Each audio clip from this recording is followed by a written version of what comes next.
प्यारे बच्चों, मैं प्रीति सिंह, प्रवक्ता राजकीय कन्या इंटर कॉलेज इंदुपुर देवरिया से आज आपके समक्ष कक्षा 11 विषय भौतिक विज्ञान अध्याय 7 कणों के निकाय तथा घोड़े गति के भाग 10 को लेकर उपस्थित हूँ। बच्चों, इसके पिछले भाग 9 में हमने देखा कि किस प्रकार यदि कोई पिंड घोड़े गति में है तो अचर त्वरण के अंतर्गत उसके शुद्ध घोड़े गतिकी के 3 समीकरण प्राप्त किए थे। उस समीकरण का हमने शुद्ध स्थानांतरीय गतिकी के समीकरण से तुलना की। उसके पश्चात किसी अचल अक्ष के परितः घूर्णन करते हुए पिंड पर लगने वाले बाह्य बल आघूर्ण के द्वारा किया गया कार्य का परिकलन किया गया। बच्चों, उसी क्रम में आज हम इस भाग में अध्ययन को और आगे बढ़ाते हैं। तो सबसे पहले आइए हम देखते हैं कि इस भाग के हमारे आज के चर्चा के बिंदु क्या क्या हैं।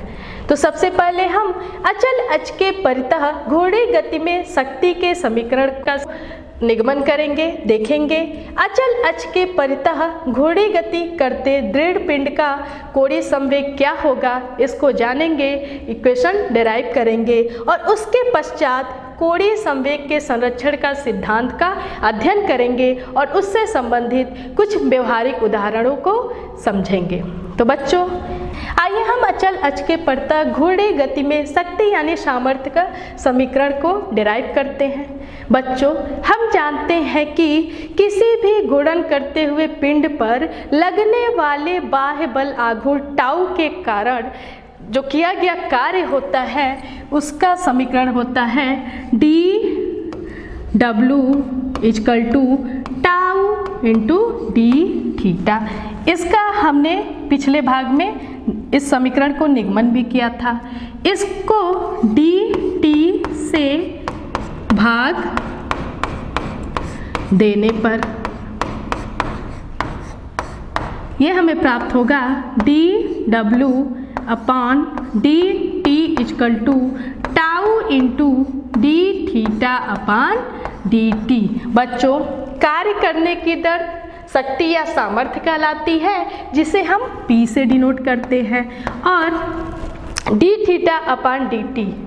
थीटा क्या है? कोणीय विस्थापन। समय के सापेक्ष कोणीय विस्थापन में परिवर्तन की दर को कोणीय वेग यानी ओमेगा बोलते हैं। तो यहाँ डी थीटा अपॉन dt की जगह हम क्या लिखेंगे? ओमेगा।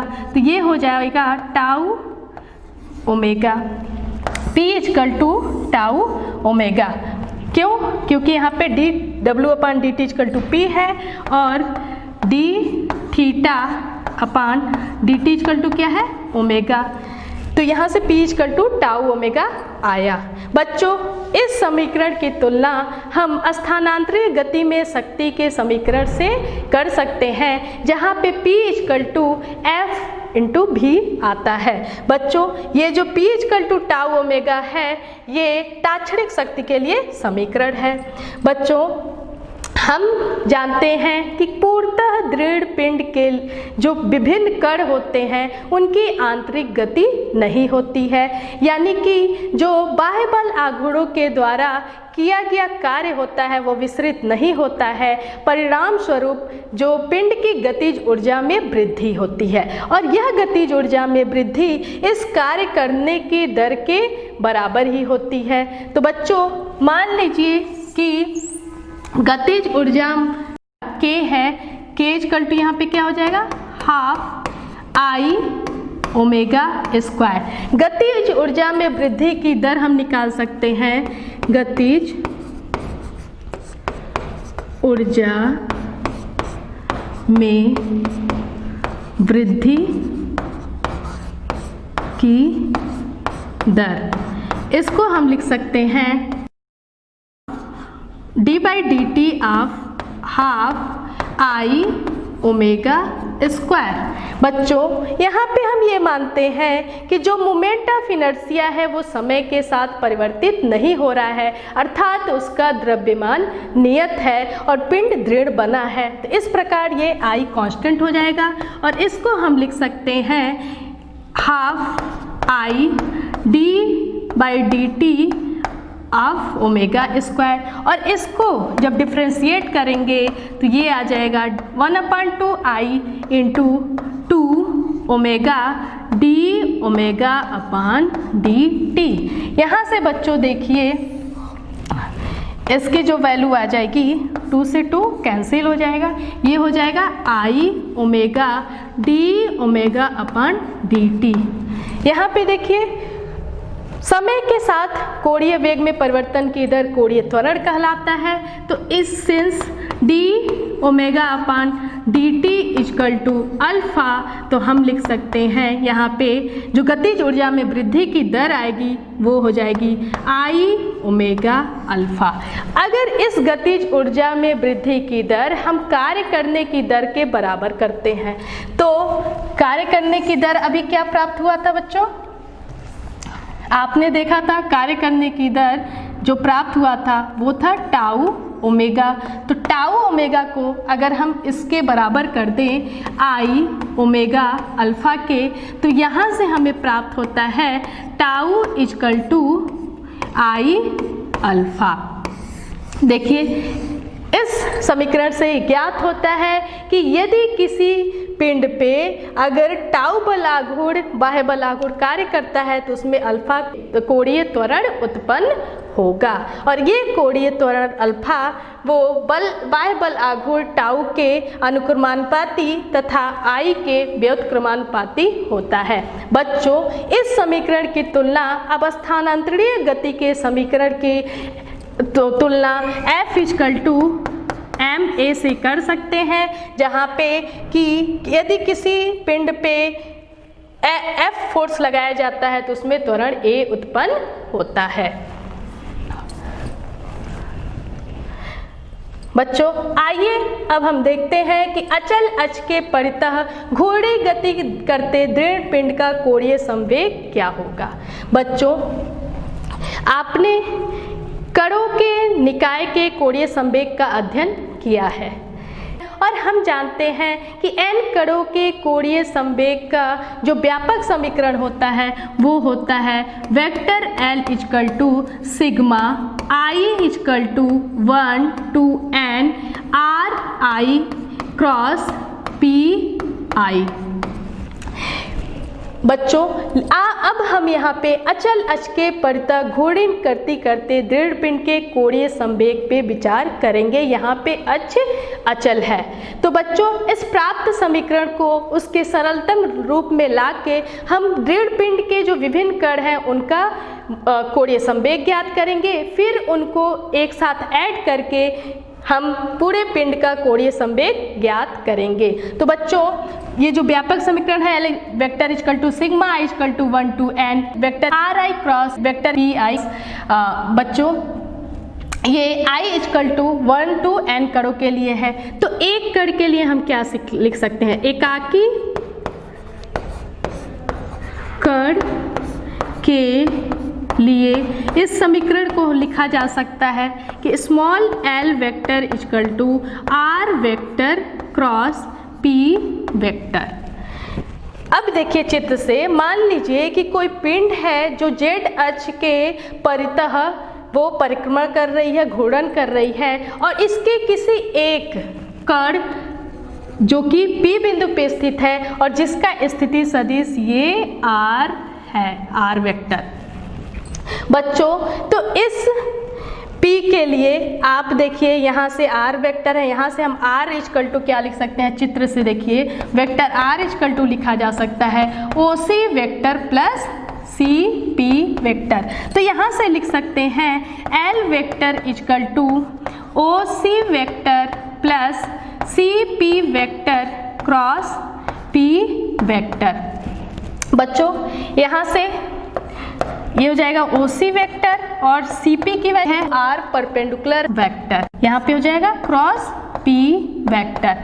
बच्चों यदि इस कण का रेखीय वेग v है, v जो कि इस बिंदु पे स्पर्श रेखीय होगी, और हम ये मानते हैं कि इस कण की घूर्णन अक्ष से जो लंबवत दूरी है वो r परपेंडिकुलर है, या ये कह लें कि जिस पथ पे वृत्तीय पथ पे ये कण घूर्णन कर रहा है उसकी त्रिज्या r परपेंडिकुलर है। तो ये रेखीय वेग क्या हो जाएगा, अगर ये कण ओमेगा कोणीय वेग से घूर्णन कर रहा है तो रेखीय वेग हो जाएगा का जो परिमाण होगा रेखीय वेग का वो हो जाएगा ओमेगा आर परपेंडिकुलर। बच्चों यहाँ से ये है v equal to omega R perpendicular, और इस इक्वेशन में अगर हम देखें यहाँ पे क्या है p, तो p को हम लिख सकते हैं OC vector plus r perpendicular vector, और ये चूंकि मोमेंटम है रेखीय संवेग है इसको हम लिख सकते हैं क्रॉस mv वेक्टर। यहाँ से बच्चों आप देखिए हम लिख सकते हैं L vector equal to OC vector cross mv vector plus r perpendicular vector cross mv vector. बच्चों अगर आप ये देखें r परपेंडिकुलर क्रॉस mv, इसका या ये कह लें कि ये cp क्रॉस mv का अगर हम दिशा देखें तो हम दाहिने हाथ से इसकी दिशा निकाल सकते हैं, और हम देखेंगे कि ये इसकी जो डायरेक्शन आएगी ये देखिए इस अक्ष के अनुदिश होगा, इस z अक्ष के अनुदिश होगा। तो इस कंपोनेंट को हम लिख सकते हैं r perpendicular cross mv vector को हम लिख सकते हैं इसको कि r परपेंडिकुलर इसका जो परिमाण है m और v का जो परिमाण है omega r perpendicular into k unit vector. ये बच्चों चूंकि z अक्ष के अलॉन्ग है तो इसको हम कोणीय संवेग का जो एक घटक का नाम देंगे और वो हो जाएगा Lz।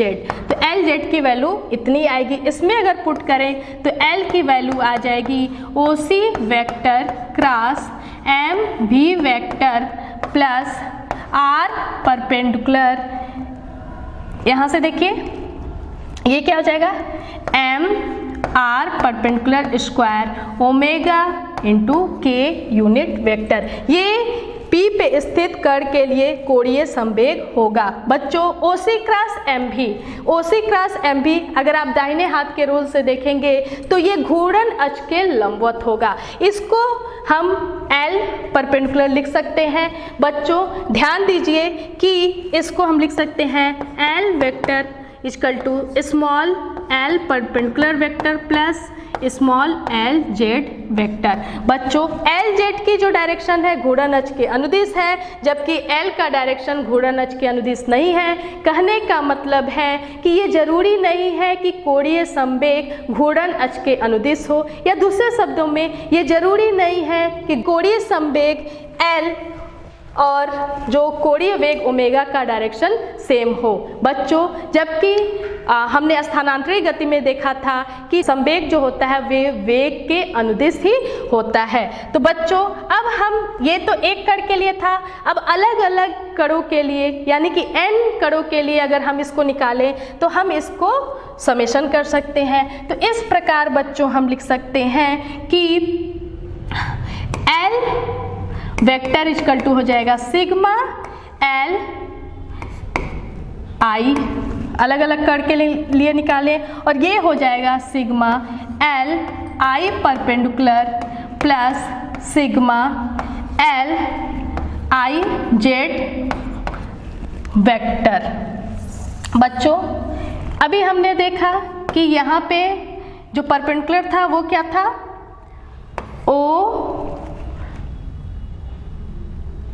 OC vector cross MV vector था, तो इसको हम लिख सकते हैं sigma OCI cross MIVI plus इसकी जो वैल्यू थी ये हो जाएगी sigma MR perpendicular MI perpendicular square omega K vector. बच्चों यहाँ से देखिए, यहाँ से अगर इस पूरे पिंड के कोणीय संवेग को दो घटकों में डिवाइड किया जाए तो हम लिख सकते हैं Lz इक्वल टू आ जाएगा सिग्मा MI RI परपेंडिकुलर और इसको ओमेगा कॉमन ले लें, के यूनिट वेक्टर, और बच्चों एल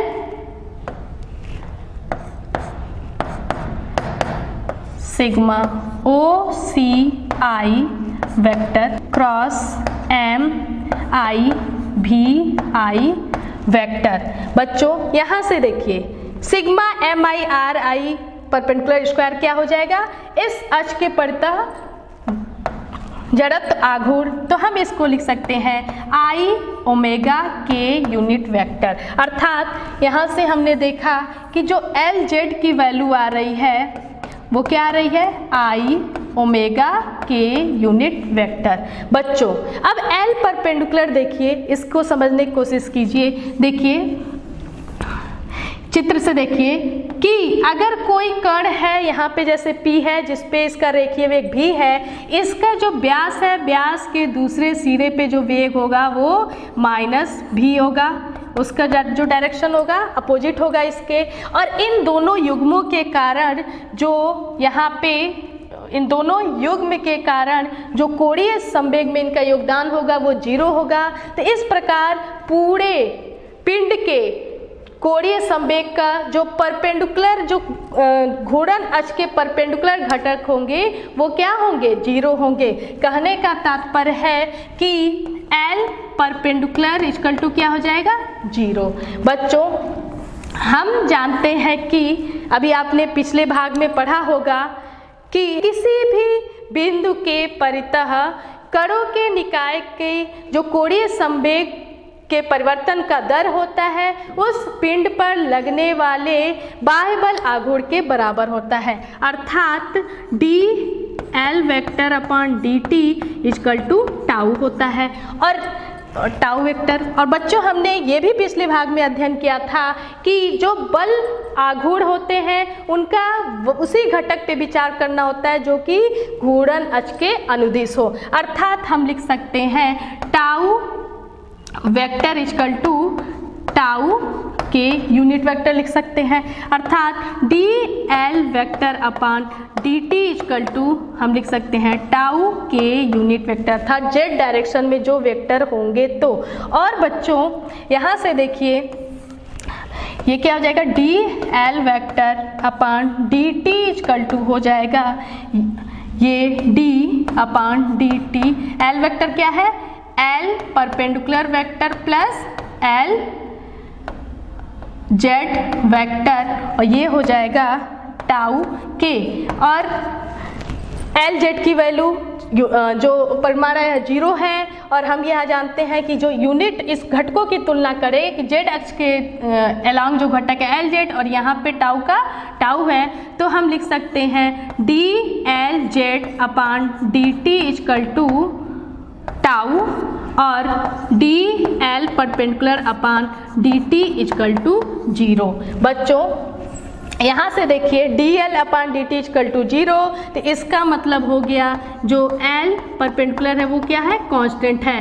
कहने का मतलब है किसी भी पिंड का जो कि घूर्णन अक्ष के परितः घूर्णन कर रहा है, कोणीय संवेग घूर्णन अक्ष के परपेंडिकुलर डायरेक्शन में अचर रहेगा। बच्चों यहाँ से देखिए डी एल जेड अपॉन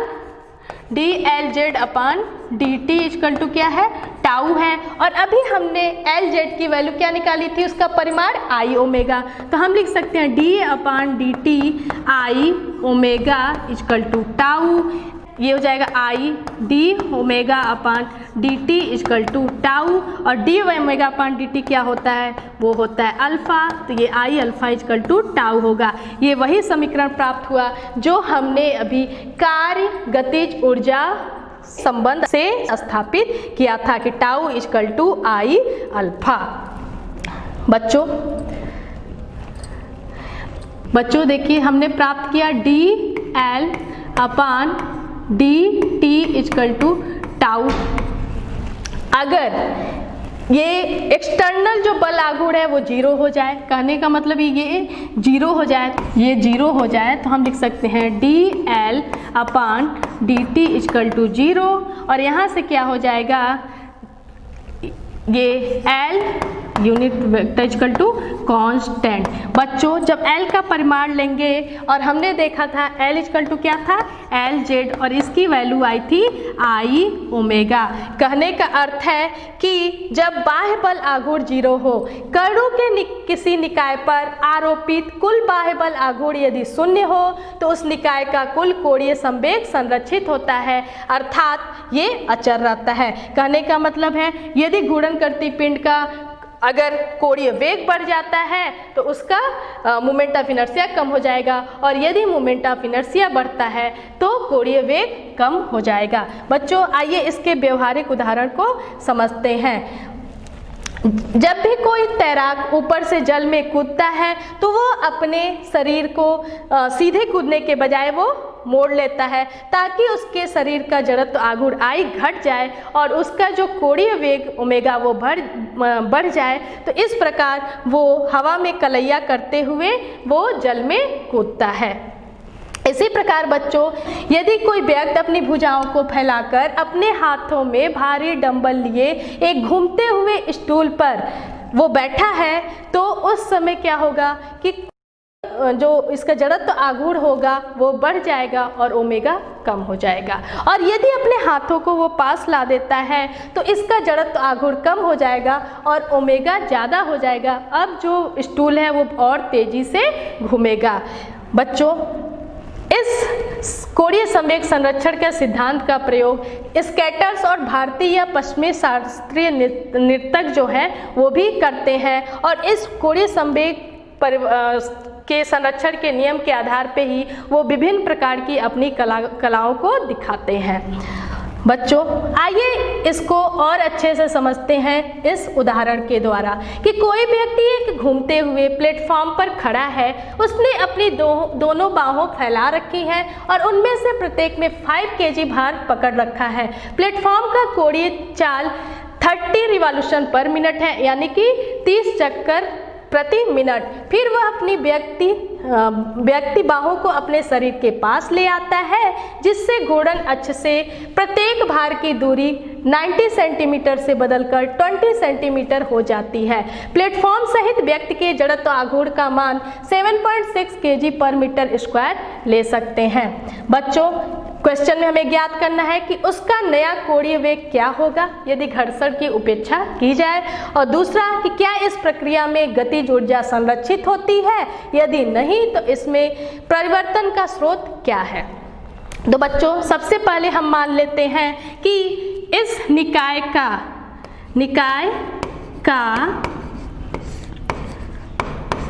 प्रारंभिक जड़त्व आघूर्ण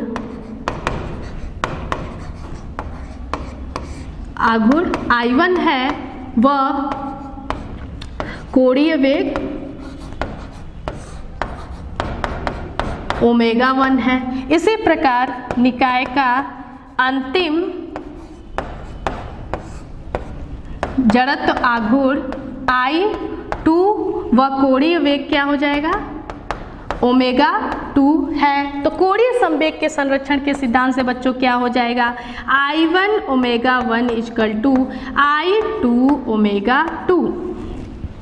बच्चों हम ये मान लेते हैं कि व्यक्ति और जो प्लेटफॉर्म है उसका जड़त्व आघूर्ण I0 है, और जो व्यक्ति ने जो द्रव्यमान को अपने हाथों में लिया है प्रत्येक द्रव्यमान m है और उसकी जो दूरी है वो R1 इक्वल टू 90 सेंटीमीटर यानी 0.90 मीटर, और R2 इक्वल टू 20 सेंटीमीटर यानी कि 0.20 मीटर है। बच्चों यहाँ से देखिए हम सबसे पहले यहाँ पे I0 क्या दिया है, ये दिया है 7.6 kg मीटर स्क्वायर।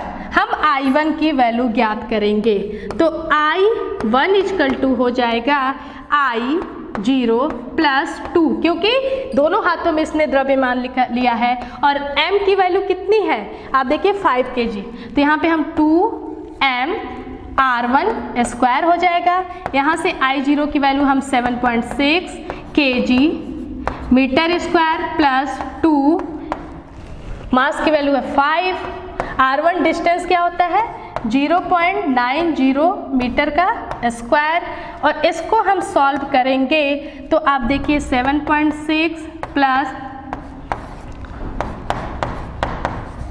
और इसकी वैल्यू आ जाएगी 15.7 kg मीटर स्क्वायर। इसी प्रकार बच्चों हम I2 लिख सकते हैं, I2 equal to I0 plus 2m R2 square. यहाँ पे I0 की वैल्यू है 7.6 प्लस 2, m की वैल्यू है 5, R2 की वैल्यू हो जा रही है 20 सेंटीमीटर या 0.20 मीटर, और इसको सॉल्व करेंगे तो हमें प्राप्त होगा 8.0 kg मीटर स्क्वायर।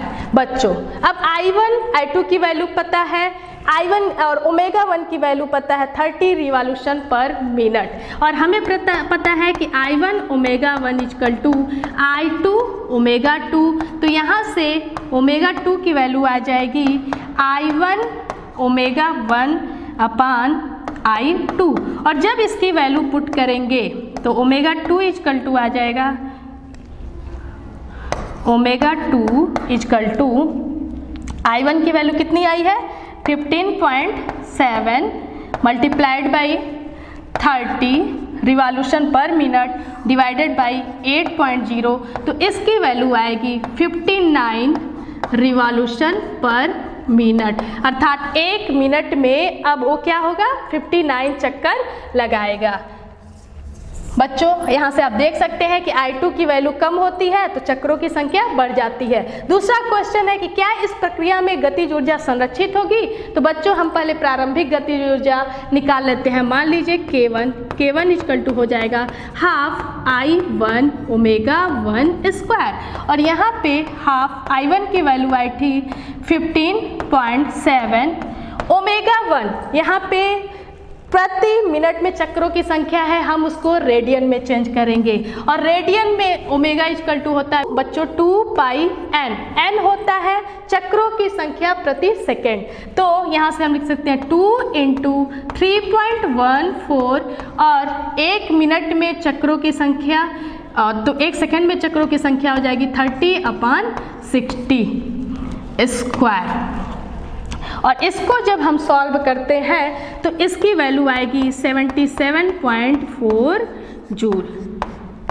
इसी प्रकार K2 की वैल्यू आएगी हाफ I2 ओमेगा 2 स्क्वायर, ये हो जाएगा हाफ I2 की वैल्यू आई थी 8.0 इंटू 2 इंटू 3.14 इंटू 59/60 स्क्वायर, और इसकी वैल्यू आ जाएगी बच्चों 152 जूल, अर्थात गतिज ऊर्जा परिवर्तित हो रही है, चेंज हो रही है। पहले प्रारंभिक गतिज ऊर्जा 77.4 जूल थी, अब 152 जूल हो गई है। कहने का मतलब है इस प्रक्रिया में गतिज ऊर्जा संरक्षित नहीं रहती, और यह गतिज ऊर्जा व्यक्ति द्वारा किए गए कार्य से मिलती है। तो बच्चों आशा करते हैं कि आपको आज का ये भाग समझ में आया होगा, तो जल्दी से आप ए ग्रे का नोट करिए और इससे संबंधित बुक में भी जो भी क्वेश्चन होंगे उसको सॉल्व करिएगा। अगले भाग में आपको लोटनिक गति के बारे में बताया जाएगा। धन्यवाद।